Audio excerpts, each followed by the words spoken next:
Hey there, Mercedes here from PrettyWebs.com, and today I'm just gonna do an extension of a video I did earlier this week. So in this video I want to show you how to change colors for this, and I'm also gonna go through how to use the Geode design kit that's available on my website. So if you have downloaded the design kit, I want to show you the easiest way to use it. This one right here is the original style. So we already know that the dominant color for an amethyst geode is purple, but quartz geodes also have a lot of reflective color, whites, pinks, greens even. So I'm going to go ahead and start off with creating something like this from scratch using the Geode design kit that's available on prettywebs.com, and then I'm going to go through how I would go about changing the colors for all of these. So let's go ahead and get started. I'm just going to pretend that this is a blank document that I just opened up, and I'm going to come here and add a whole bunch of layers. So we're going to need 7 total. So I think that's 7. I've got 1, 2, 3, 4, 5, 6, 7. Okay, now I'm going to go ahead and name these. Okay, so we're going to have 2 base layers, and then we're going to have some detail layers. This is going to be large crystal. And if you followed along with my other tutorial,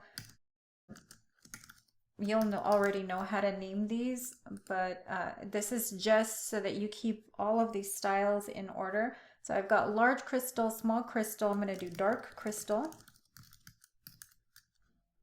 I'm going to do 1 layer of the undershard, and I'm going to do 1 layer of top shard.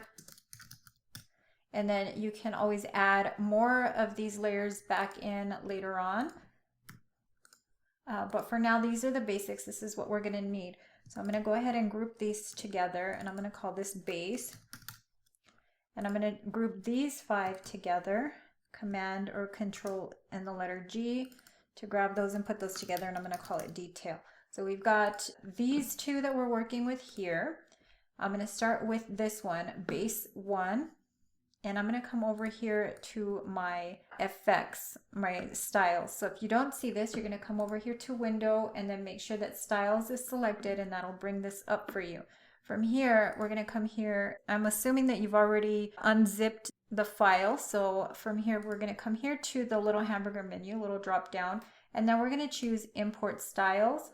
From here, this is the file that you're going to have. This is the original zip file. You'll have to unzip it, open it up, and then choose Geode styles right there, and I'm going to click open, and that added it here to my effects. So I have those available. I'm also going to need the brushes, so I'm just going to go ahead and install those right away. So I'm here in my brushes, again into this drop down menu, import brushes, and I'm going to go to that same kit right there, and I'm going to choose Geode ABR. And I'm going to click OK. So now I've got those in here, and I've also got my style. So let's go ahead and come back to the styles. Here I'm on base 1. So these are all labeled. So if you just hover over it, you're going to see this is base 1, base 2, large crystal, small crystal, dark, top, and undershards. These are the original layer styles. So I'm just going to go ahead and apply the corresponding layer style to all of these. Okay, so I've got my base. Now I'm going to go ahead and come to the detail, and I'm going to do large crystal, small crystal, dark crystal, the undershard, and then the top shard.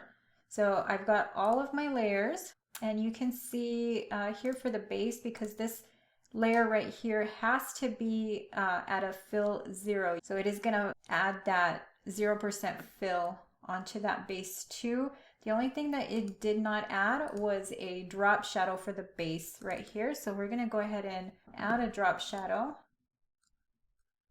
And I'll leave it as it is for now. Okay, so I'm going to start here with base 1, and I'm going to come here to my brushes. I'm just using from Legacy Brushes a default brush called Hard Round. And I'm going to bring up the size of my brush quite a bit. So I'm just going to draw something out. It doesn't even matter the size, or, you know, and you do want it to look as random as possible.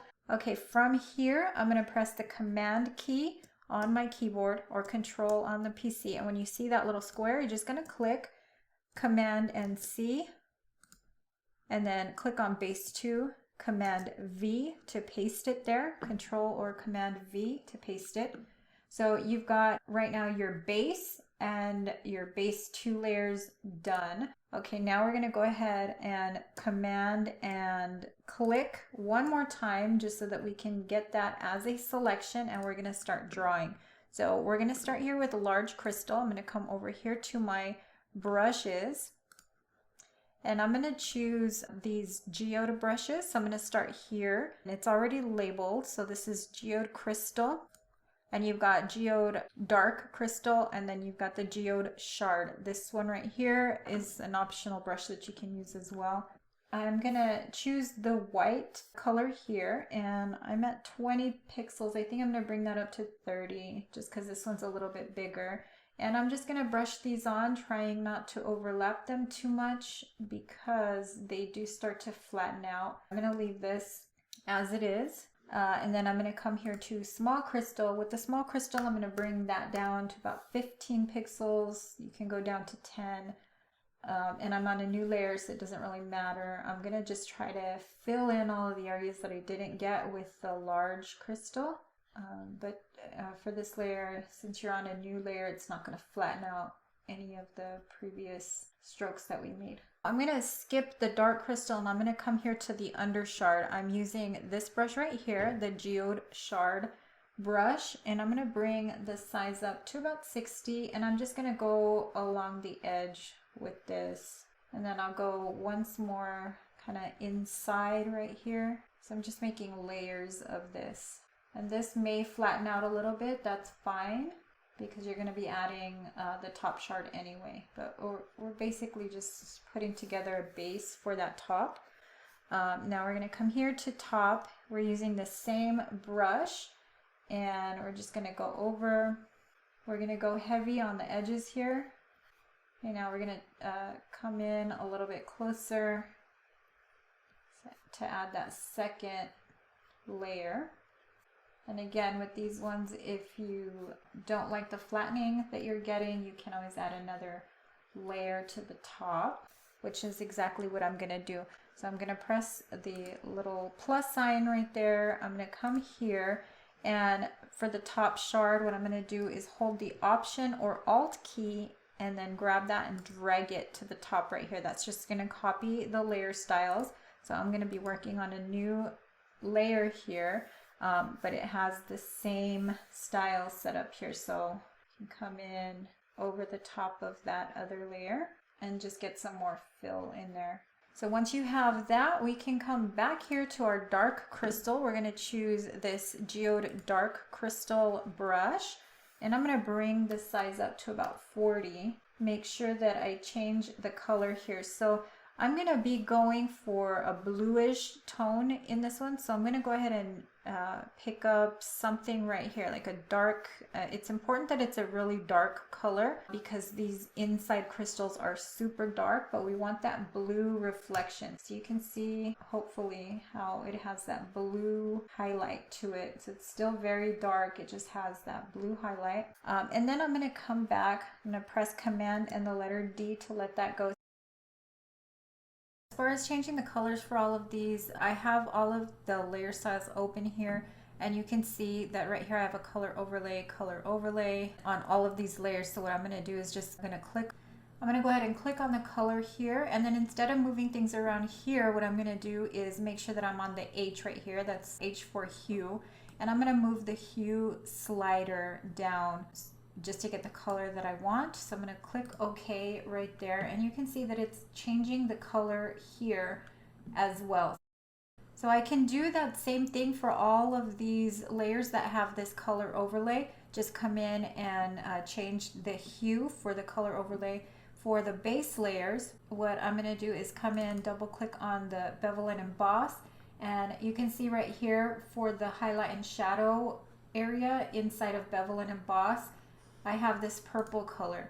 If you want to change that, we would do the exact same thing. Don't touch anything here. Just make sure you're only working with the hue slider. and then just move the color around. And that's pretty much it. I hope you enjoyed this video. If you did, make sure to like, share, and subscribe to this channel, and visit prettywebs.com for more design resources and tutorials.